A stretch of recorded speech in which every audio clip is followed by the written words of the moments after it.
Obrigado. É uma honra estar com vocês hoje nessa formatura de uma das mais excelentes universidades do mundo. Verdade seja dita, eu nunca me formei na faculdade. Esta foi a vez na vida em que eu cheguei mais perto de uma formatura de faculdade. Hoje eu gostaria de contar para vocês 3 histórias da minha vida. É isso, não é grande coisa, só 3 histórias. A primeira história é sobre ligar os pontos. Eu deixei a Reed College depois dos primeiros 6 meses, mas então eu fiquei um tempo de 18 meses antes de eu realmente sair. Então, por que eu saí? Começou antes de eu nascer. Minha mãe biológica era uma jovem e solteira estudante de faculdade, e ela decidiu me colocar para adoção. Ela achava muito fortemente que eu deveria ser adotado por pessoas formadas, então tudo estava preparado para que quando eu nascesse, fosse adotado por um advogado e sua esposa. Exceto que quando eu apareci, eles decidiram no último minuto que na verdade eles queriam uma garota. Então meus pais adotivos, que estavam numa lista de espera, receberam uma ligação no meio da noite perguntando: "Nós temos um garoto inesperado, vocês o querem?" Eles disseram: "É claro." Minha mãe biológica mais tarde descobriu que minha mãe adotiva nunca se formou na faculdade e que meu pai adotivo nunca se formou no colégio, ensino médio. Ela se recusou a assinar os papéis finais da adoção. Ela só cedeu alguns meses depois, quando meus pais adotivos prometeram que um dia eu iria para a faculdade. Esse foi o começo na minha vida. E 17 anos depois eu fui para a faculdade. Mas, ingenuamente, eu escolhi uma faculdade quase tão cara quanto Stanford. E todas as economias dos meus pais de classe operária estavam sendo gastas na minha educação superior. Depois de 6 meses, eu não podia enxergar o valor daquilo, eu não tinha ideia do que queria fazer com minha vida, e nenhuma ideia de como a faculdade poderia me ajudar a descobrir. E lá estava eu gastando todo o dinheiro que meus pais economizaram durante suas vidas inteiras. Então eu decidi sair e confiar que tudo ia acabar dando certo. Era bem assustador naquela época, mas olhando para trás foi uma das melhores decisões que eu já tomei.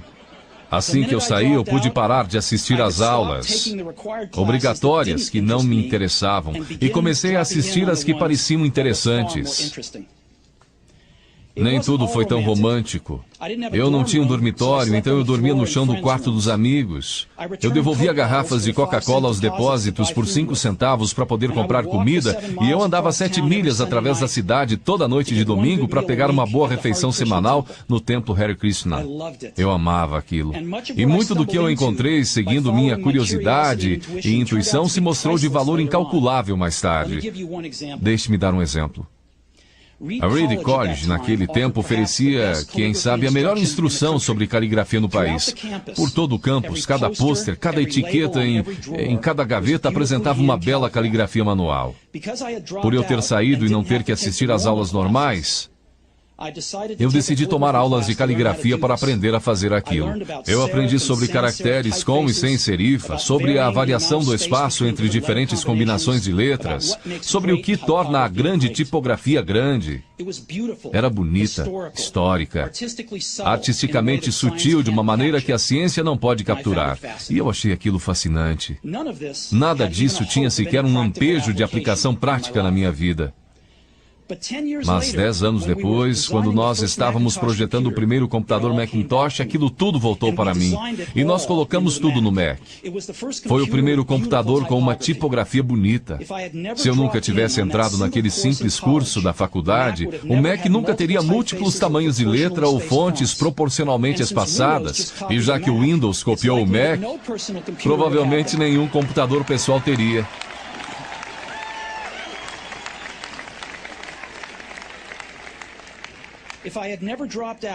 Se eu nunca tivesse deixado a faculdade, eu nunca teria entrado na aula de caligrafia, e os computadores pessoais poderiam não ter a maravilhosa tipografia que eles têm.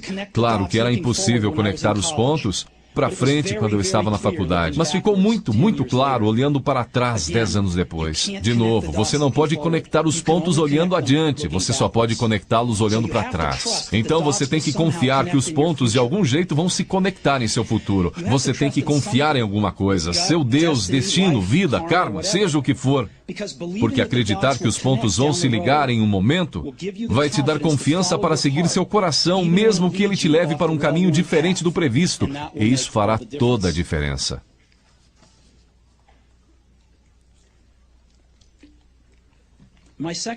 Minha segunda história é sobre amor e perda. Eu fui sortudo. Encontrei o que eu amava fazer cedo na vida. Woz e eu começamos a Apple na garagem dos meus pais quando eu tinha 20 anos. Nós trabalhamos duro e em 10 anos a Apple cresceu de apenas nós dois numa garagem para uma companhia de $2 bilhões com mais de 4 mil empregados. Nós acabávamos de lançar nossa maior criação, Macintosh, um ano antes, e eu fizera 30 anos. E então eu fui demitido. Como você pode ser demitido de uma empresa que você começou? Bem, conforme a Apple cresceu, nós contratamos alguém que eu achava muito talentoso para levar a empresa comigo. E no primeiro ano, mais ou menos, as coisas saíram bem. Mas então nossas visões do futuro começaram a divergir e, eventualmente, nós tivemos uma briga. Quando isso aconteceu, nosso quadro de diretores ficou do lado dele. Então, aos 30 anos, eu estava fora, e muito escandalosamente fora. O que tinha sido o foco de toda a minha vida adulta se foi, e isso me destruiu. Eu realmente não sabia o que fazer por alguns meses. Senti que tinha decepcionado a geração anterior de empreendedores, que tinha deixado cair o bastão no momento em que ele estava sendo passado para mim. Eu encontrei David Packard e Bob Noyce e tentei me desculpar por ter estragado tudo daquela maneira. Foi um fracasso público e eu até mesmo pensei em deixar o vale. Mas alguma coisa lentamente começou a nascer em mim. Eu continuava amando o que eu fazia. As coisas que aconteceram com a Apple não mudaram isso em nada. Eu havia sido rejeitado, mas continuava amando. Foi quando decidi começar de novo. Não enxerguei isso na época, mas ser demitido da Apple foi a melhor coisa que podia ter acontecido para mim. O peso de ser vitorioso foi substituído pelo vazio de ser um iniciante outra vez, sem muita certeza sobre nada. E isso me deu liberdade para começar um dos períodos mais criativos da minha vida. Durante os 5 anos seguintes, criei uma companhia chamada Next, outra companhia chamada Pixar, e me apaixonei por uma mulher maravilhosa que se tornou minha esposa. Pixar fez o primeiro filme animado por computador, Toy Story, e é o estúdio de animação mais bem-sucedido do mundo. Em uma inacreditável guinada de eventos, a Apple comprou a Next. E eu voltei para a empresa, e a tecnologia que desenvolvemos nela está no coração do atual renascimento da Apple. E Lorraine e eu temos uma família maravilhosa. Tenho certeza de que nada disso teria acontecido se eu não tivesse sido demitido da Apple.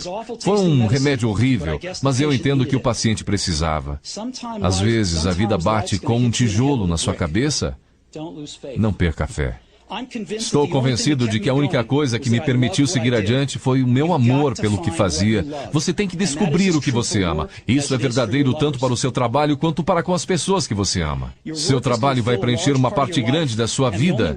E a única maneira de ficar realmente satisfeito é fazer o que você acredita ser um ótimo trabalho. E a única maneira de fazer um excelente trabalho é amar o que você faz. Se você ainda não encontrou o que é, continue procurando. Não sossegue. Assim como todos os assuntos do coração, você saberá quando encontrar. E como em qualquer grande relacionamento, só fica melhor e melhor à medida que os anos passam. Então continue procurando até você achar. Não sossegue.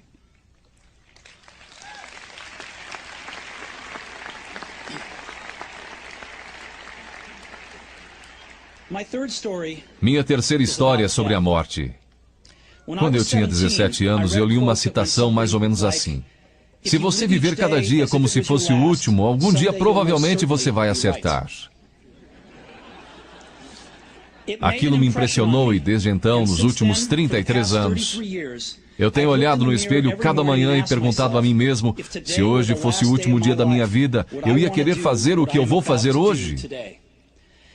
E sempre que a resposta foi não, por vários dias seguidos, eu soube que eu tinha que mudar alguma coisa.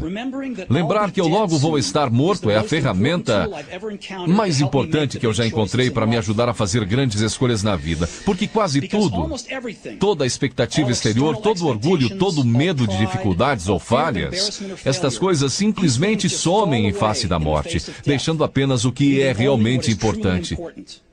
Lembrar que você vai morrer é a melhor maneira que eu conheço para evitar a armadilha de achar que você tem algo a perder. Você já está nu, não há razão para não seguir seu coração. Mais ou menos há um ano eu recebi um diagnóstico de câncer. Eu fiz um exame às 7h30 da manhã e ele mostrou claramente um tumor no meu pâncreas. E eu nem sabia o que era um pâncreas. Os médicos me disseram que era quase com certeza um tipo incurável de câncer e que eu não devia esperar viver mais do que de 3 a 6 meses.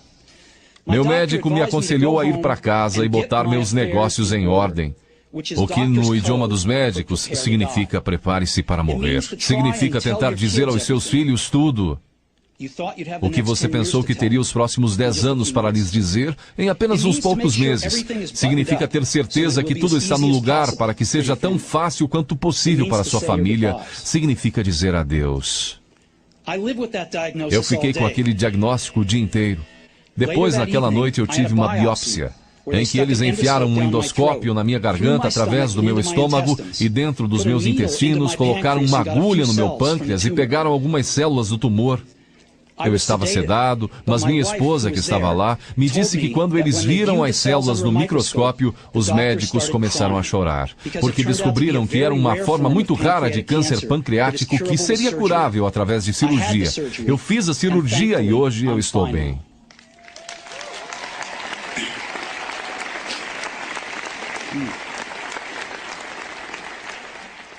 Isso foi o mais perto que eu cheguei de encarar a morte e eu espero que seja o mais perto que eu chegue por algumas décadas mais. Tendo sobrevivido, hoje eu posso dizer isto a vocês com um pouco mais de certeza do que quando a morte era um conceito útil, mas puramente intelectual. Ninguém quer morrer. Mesmo as pessoas que querem ir para o céu não querem morrer para chegar lá. E mesmo assim, a morte é o destino que todos nós compartilhamos. Ninguém nunca escapou dela. E é como deveria ser, porque a morte é muito provavelmente a melhor invenção da vida. É o agente de mudança da vida. Ela tira o velho do caminho para dar espaço ao novo. Por enquanto, o novo são vocês. Mas algum dia, não muito distante, vocês gradualmente vão se tornar os velhos e sair do caminho. Me desculpe por ser tão dramático, mas é totalmente verdade. Seu tempo é limitado, então não gaste vivendo a vida de outra pessoa. Não caia na armadilha do dogma, que é viver com os resultados do pensamento de outra pessoa. Não deixe o ruído da opinião alheia sufocar sua voz interior. E mais importante, tenha coragem de seguir seu coração e sua intuição. Eles, de alguma forma, já sabem o que você realmente quer se tornar. Tudo mais é secundário.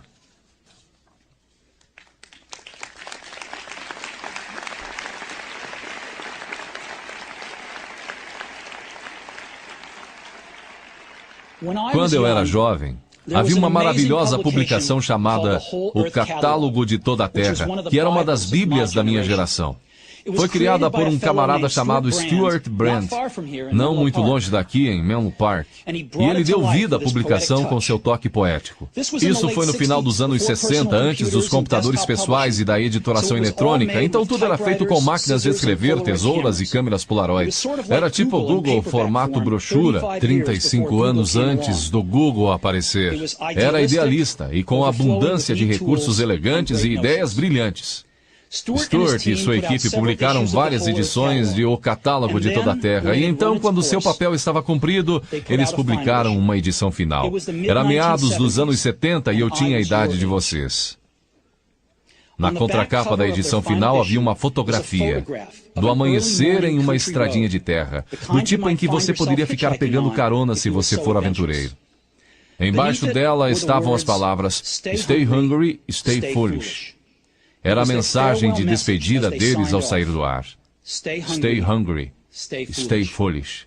E eu tenho sempre desejado isso para mim mesmo.